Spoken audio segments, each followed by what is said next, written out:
É sexta-feira! Ainda há pouco o Sr. Luís me lembrou aqui, para não me esquecer de fazer o habitual saluto à sexta-feira.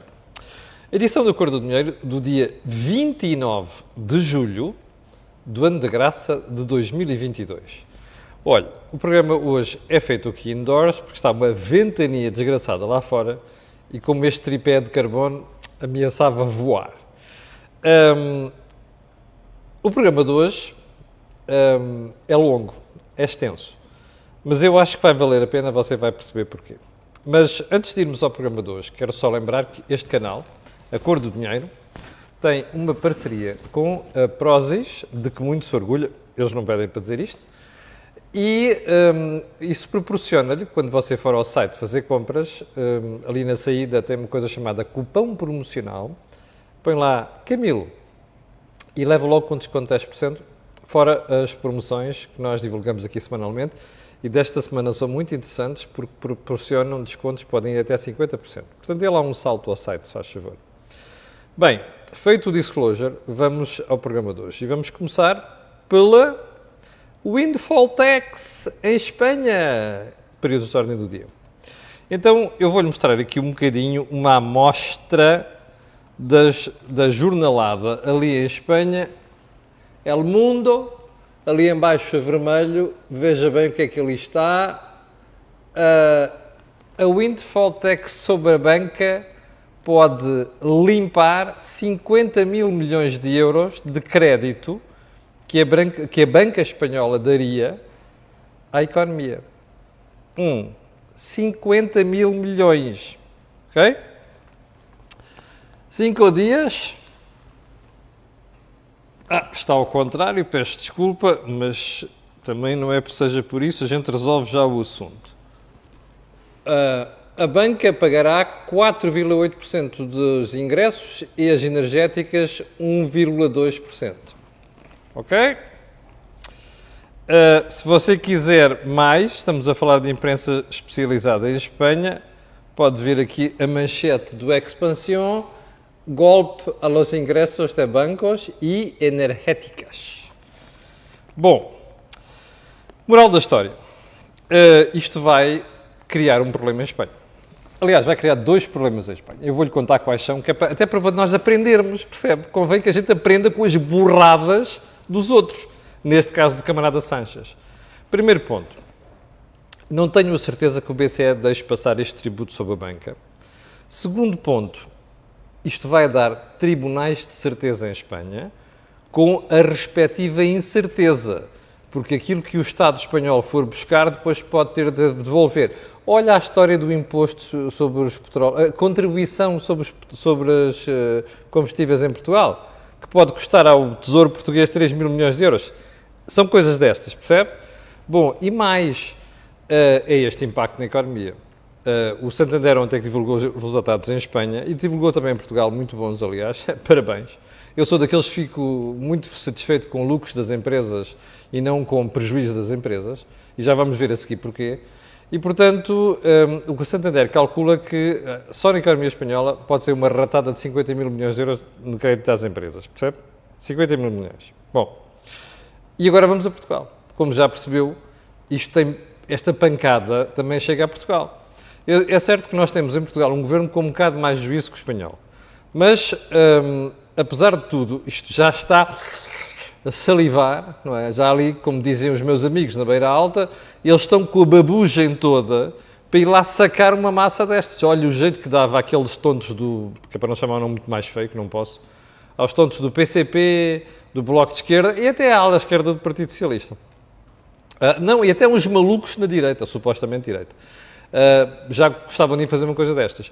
Eu espero que percebam o risco que isto traz. Mais um problema acrescido, que também veremos a seguir, que é a incerteza no ambiente empresarial, que é a pior coisa que pode acontecer para investimentos. Deixe-me fazer-lhe uma pergunta. Você vê quais são os países mais ricos da Europa? Alemanha, Holanda, Luxemburgo, Irlanda. Você conhece nestes países alguma pancada por, agora vou correr mudar o ambiente e a legislação fiscal porque comecei a fazer borradas e preciso de massa? Conhece alguma coisa nestes países? Pois não. Deve ser por alguma razão que são um dos mais ricos da Europa. Já vamos voltar a isto, ok? Bom. Pergunta seguinte. A imprensa anda a fazer fretes ao PCP? Bom, eu vou explicar porquê. Eu ontem liguei a rádio de manhã e era uma sucessão de notícias durante vários períodos horários sobre o Moedas saiu de uma reunião da Câmara Municipal e quando se ia discutir uma porcaria qualquer que o PCP meteu em cima da mesa, o Moedas foi-se embora. E isto é uma falta de respeito. Como? A reunião deixou de ter lá responsáveis da Câmara? Não deixou. Mas porquê é que, por se ter saído de uma reunião, seja lá por que razão for, isto há de ser notícia, só porque dá jeito ao PCP? É? E depois divulgar isto ad nauseam durante o dia todo. Eu quero que se lixe, a sério. Eu quero que se dane esta preocupação mesquinha de o tipo tinha que estar na reunião. Eu já vou falar de Moedas a seguir, cometeu um erro gravíssimo por causa de uma história sobre estátua Vasco Gonçalves. Bom, ponto seguinte. Bom, eu tinha posto aqui o caso da nova Presidente do IFP, não vou passar por cima, senão não falamos em mais nada hoje. Havemos de voltar a isto, porque é mais um escândalo socialista, como você sabe, escândalos socialistas é a coisa que mais abunda aí. Vi ontem no público esta história, que em matéria de varíola dos macacos, parece que continua por aí a peste, a Direção-Geral de Saúde pondera vacinar pessoas com múltiplos parceiros sexuais. Você ouviu bem? Eu espero que isto seja uma notícia falsa. Não é porque não se deve vacinar as pessoas. O que me espanta aqui é as pessoas não têm comportamentos, ou melhor, as pessoas têm comportamentos de risco e, portanto, nós vamos ter que cobrir os comportamentos de risco das pessoas? Epá, isto está tudo ao contrário. Eu pensava era que não se deve ter comportamentos de risco e, portanto, não se deve encorajar comportamentos de risco. Achava eu. Portanto, eu espero que isto seja uma notícia falsa. Aliás, o público já não tem um inimigo público. Eu pensava que isto era mais uma notícia para o inimigo público. Vamos ver, vamos ver. Ao ponto aqui está a chegar. Então vamos lá aos assuntos principais de hoje, que vão discorrer entre duas coisas. Caros Moedas, os lucros das empresas, os tais windfall taxes, e a seguir a saúde, ok? Vamos lá começar pela windfall tax. Ontem, a EDP, a vilipendiada EDP, e sobretudo da malta de esquerda, apresentou resultados. Imagine só, não só os resultados caíram, como em Portugal a empresa continua a perder dinheiro. Ouviu bem? A operação da EDP em Portugal perde dinheiro. Já tinha acontecido no ano passado. Deixe-me só fazer uma pergunta. Imagine você que tem uma empresa que só opera no mercado português e começa a registrar prejuízos destes. O que é que você faz? Diz assim, bom, eu não ganho dinheiro com isto, fecho a empresa, ou então vou para fora. Eu tenho uma pergunta para fazer aos jornalistas, aos comentadeiros, aos políticos, aos freteiros e toda a gente terminada por eiros. Vocês não querem correr agora a pedir para partilhar os prejuízos da EDP? Não querem? É um convite que faço à malta. Repare, aqueles palermas que não têm outro nome, percebe? Que andam aqui com, as empresas ganham muito dinheiro, vamos lá buscar a massa, lá, Mariana Mortágua. Esta malta não quer dizer que vamos ser todos solidários e agora vamos contribuir para a EDP porque perdeu dinheiro? Isto não é só sacar, não é só ir lá buscar, ok? Bom, está a ver o absurdo destas coisas? É que estes idiotas que não têm outro nome, quando as empresas ganham dinheiro, vamos lá sacar. Mas quando as empresas perdem dinheiro, eu gostava que fossem lá oferecer. E a gente não vê isto, pois não? Bom, seja EDP ou outra empresa qualquer. Não há aqui qualquer privilégio porque é uma energética ou porque é uma bancária ou outra coisa qualquer.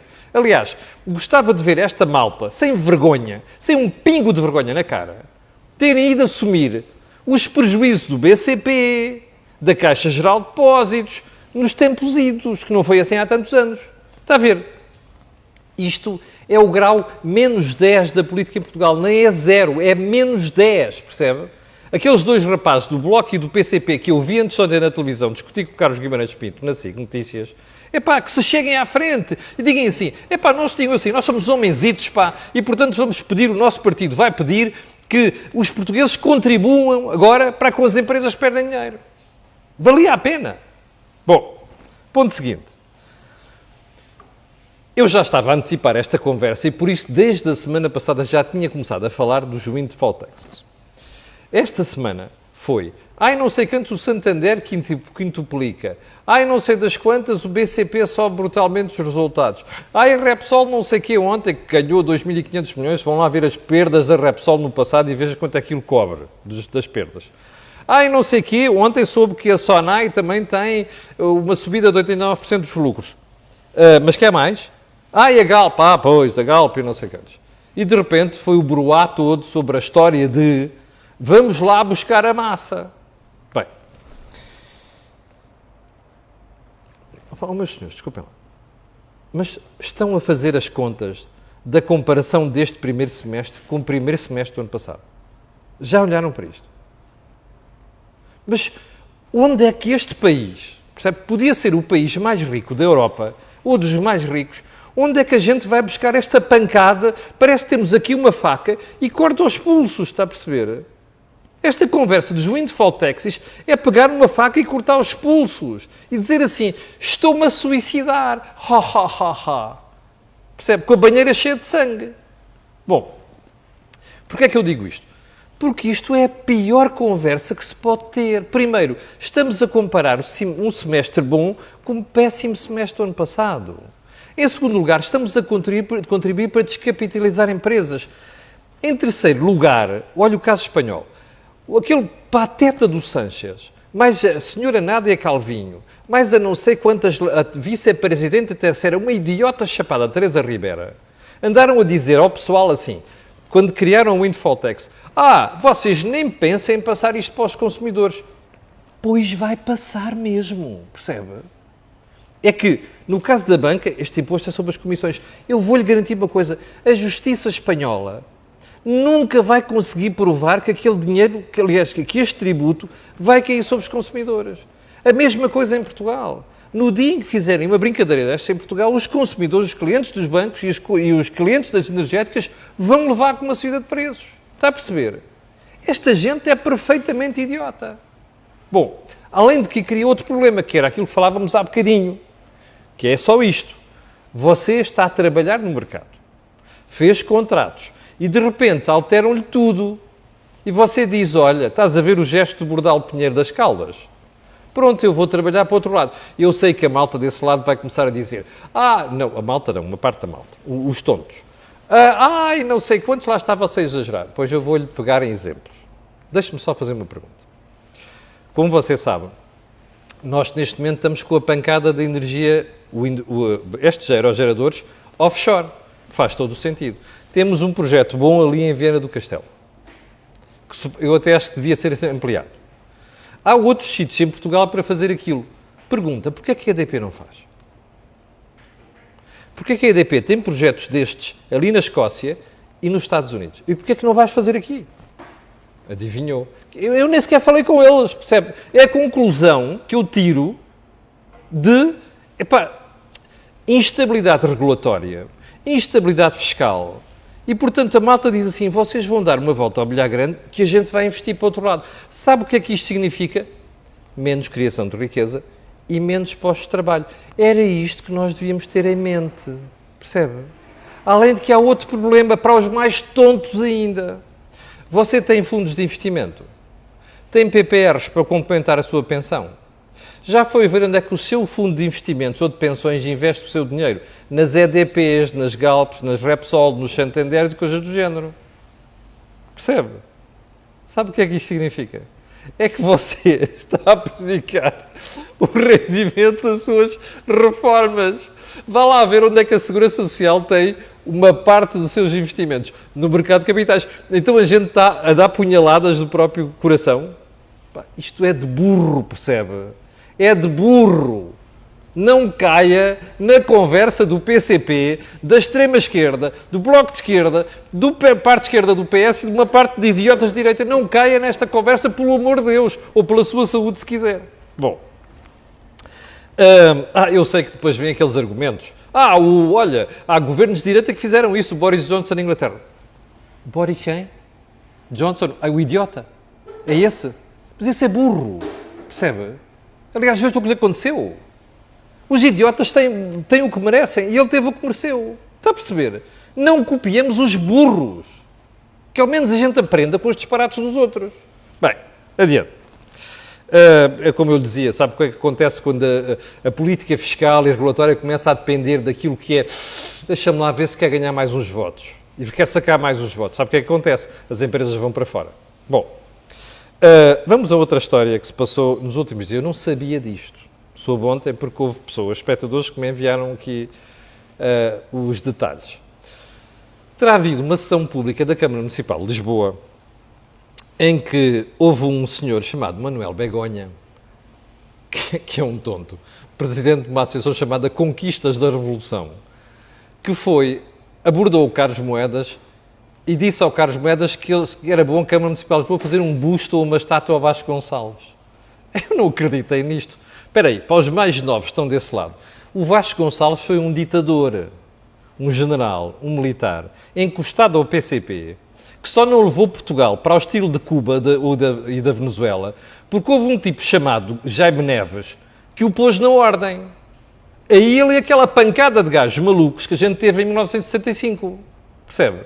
Pronto, Vasco Gonçalves foi primeiro-ministro de Portugal. 4 governos provisórios. Entre julho de 74 e setembro de 75.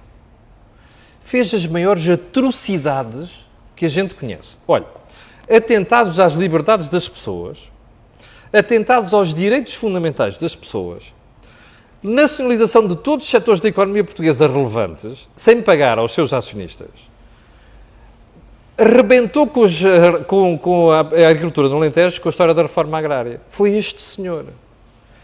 E este maluco do Manuel Begonha quer fazer uma estátua a um idiota destes, que não tem outro nome. Este senhor foi um ditador. Epá, eu não faço estátuas a ditadores, percebe? Eu, como cidadão, não quero estátuas a ditadores. Portanto, a pancada começa aqui. Mas a mim o que fez mais impressão foi ouvir ou ver citação ipsis verbis daquilo que disse o Carlos Moedas, que foi, em relação concretamente à construção de um monumento a Vasco Gonçalves, eu penso que trabalharemos convosco um bocadinho mais da definição desse monumento. Se seria uma estátua ou seria um busto. E que é óbvio que para nós será sempre uma honra e um gosto continuar a homenagear o Sr. General Vasco Gonçalves. Isto terá dito Carlos Moedas num dia. No dia seguinte, Carlos Moedas terá dito outra coisa. Nunca fiz nenhuma promessa sobre nenhuma estátua. Manifestou disponibilidade para marcar uma reunião com essa pessoa, o Sr. Manuel Begonha. Bom, há aqui sons. Esta manhã mandaram-me aqui sons, eu vou passar aqui. É muito importante ver que Carlos Moedas, como Presidente da Câmara, respeita os dois lados, mas não houve aqui nenhuma promessa específica em relação a uma estátua a Vasco Gonçalves. Em relação, concretamente, à construção do monumento, eu penso que trabalharemos convosco. Eu não disse que ia fazer uma estátua a Vasco Gonçalves, disse que ia... Bom, o que é que há a dizer sobre isto? O Carlos Moedas caiu numa esparrela. Porque é assim, eu não sei o que é que terá passado pela cabeça do Carlos Moedas. Eu não quero prometer, mas não deixo de ouvir, mas não se diz isto. Se diz assim, bom, eu manifesto vontade de ouvir os cidadãos, diz-se apenas isto, não se diz mais nada. Não se diz será um gosto continuar a analisar, a trabalhar, não sei quantos, como está a Vasco Gonçalves. Isto é um disparate. Carlos Moedas caiu nisto. Porquê? Eu ontem falei com o Carlos Moedas, troquei uma mensagem com o Carlos, perguntei assim, Carlos, isto é verdade? E o Carlos Moedas disse, bom, não foi bem isso que eu disse. Depois ouvimos aqui. Bom, o que é que eu acho que aconteceu aqui? Só uma coisa. A forma como a Lusa transcreveu as declarações de Carlos Moedas deixava muitas dúvidas que ele pudesse ser mentira. Portanto, eu não aqui, acho que a Lusa tinha toda a razão. A Lusa repetiu aquilo. Bom, o que é que eu acho que aconteceu? Carlos Moedas estava a fazer o quê? A pescar à esquerda? Ou só a dizer que estava disposto a ouvir? Bom, estava disposto a pescar à esquerda, tem lógica, porque, tem lógica por aquilo que tem vindo a acontecer. O público, acho que é o público que traz assim, Carlos Moedas eu e Pedro Nuno Santos queremos fazer acontecer, somos fazedores. Ou seja, Carlos Moedas das duas uma, ou estava a tentar pescar à esquerda votos, e eu vou-lhe dizer já, como quem votou nele, é pá, deixe-se disso, porque o resto da malta moderada vai penalizá-lo seriamente quando continuar a fazer estes fretes à extrema-esquerda. Esta gentinha maluca, não é? Homenagens a Vasco Gonçalves. Pá, desculpe lá. Vasco Gonçalves é o último que merece homenagens em Portugal. Querem fazer uma homenagem, façam a Jaime Neves. Ok? Bom, mas pior do que isso, o Carlos Moedas escorregou. Eu não sei. Há uma coisa que tenho a dizer ao Carlos Moedas. Aliás, o Carlos Moedas disse-me a mim, mandou-me uma mensagem a responder à minha mensagem, a dizer: eu não prometi, disse que apenas responderia, ouviria as pessoas. Bom, se é só ouvir as pessoas, ele não pode fazer isto. Nem pode dizer isto tudo. E, portanto, espero que ele aprenda com isto por uma razão muito simples. Primeiro, porque eu não gosto de homenagens de ditadores e não voto a quem faça homenagens de ditadores. Portanto, se o Carlos Moedas insistir neste disparate, nunca mais na vida tem o meu voto. Aliás, o Carlos Moedas ou qualquer um, ok? Porque isto não é tolerável nem aceitável.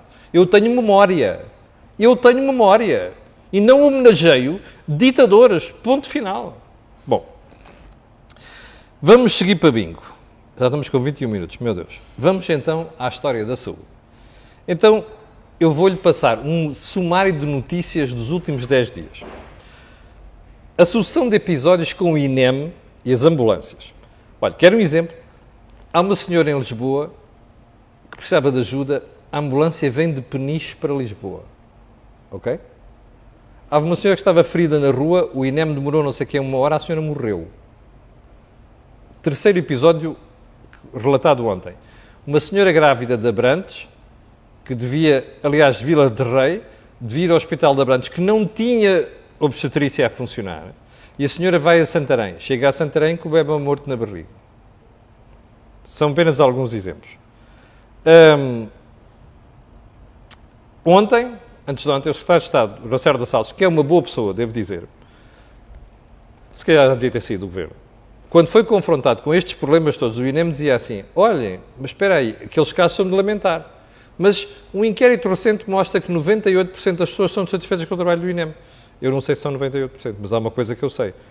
Aqueles casos que não estão e que originaram mortes são sérios e são graves. A senhora, o bebê, não sei das quantas. Ok? Ontem, como eu lhe mostrei aqui, o jornal aí dizia que a maioria dos hospitais não vai conseguir pagar as horas extras aos médicos. Bom, isto é a saúde em Portugal. Deixe-me só fazer-lhe uma pergunta. Era a isto que a Ministra da Saúde se referia há dias quando dizia: estamos aqui para resolver os problemas? Era isto. É que isto não é saúde, não é porra nenhuma. E eu que frequento hospitais privados estou a ver aquilo que é o manancial de gente que já deixou de ir aos hospitais públicos para vir aos hospitais privados. Por alguma razão há. Bom, é isto que a Ministra da Saúde se referia quando dizia que não perde a fé em melhorar as coisas na saúde? Era isto? Pergunta seguinte: a senhora Ministra está no poder há quanto tempo? Há 4 anos, certo? É isto as reformas que ela é capaz de fazer? É que isto para mim só tem um nome, que é afundar o Estado. Afundar o SNS ainda mais. Percebe? A ideologia acaba nisto. A falta de gestão acaba nisto. A falta de reformas acaba nisto e a falta de investimento também. Repare como isto está a acontecer num país onde, como diz o Primeiro-Ministro, há mais de 32 mil pessoas no SNS. Então estão a fazer o quê? Que é para isto estar neste estado.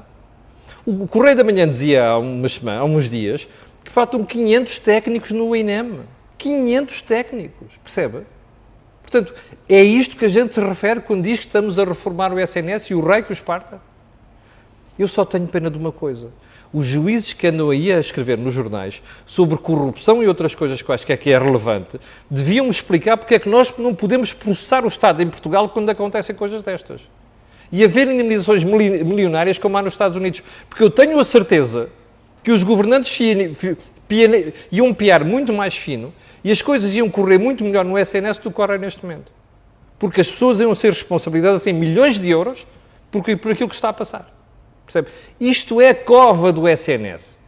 O socialismo é o coveiro do SNS. Estão lá há 7 anos e isto vai de mal a pior. E o pessoal está a assistir a isto e a tocar violino como no Titanic, está a perceber? Isto é espantoso. Só uma perguntinha. Imagine que 1/10 destas coisas tinham sucedido durante o governo da Troika. Diga-me só o que é que tinha acontecido neste país. Nas aberturas de telejornais, nas manchetes de jornais, nos comentadeiros, que não têm outro nome, e inclusive em certa imprensa.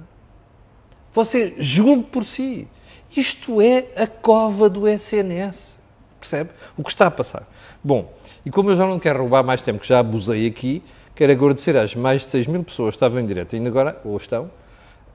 Quero pedir a estas pessoas e outras que vão ver aquilo que peço sempre, que é colocarem um gosto e fazerem partilha nas redes sociais. Já percebeu porquê. Aqui tanto se bate à esquerda, como se bate à direita, como se viu há bocado ao Carlos Moedas. E também já percebeu porquê. É que aquilo que houve aqui, não houve em mais sítio nenhum. Tenha um grande fim de semana. Nós voltaremos a ver-nos na segunda-feira às 8 da manhã. Para os que são de férias, olha, aproveite bem, goze, porque eu acho que o outono vai ser um bocado mais feio. Obrigado, com licença, e até segunda-feira às 8.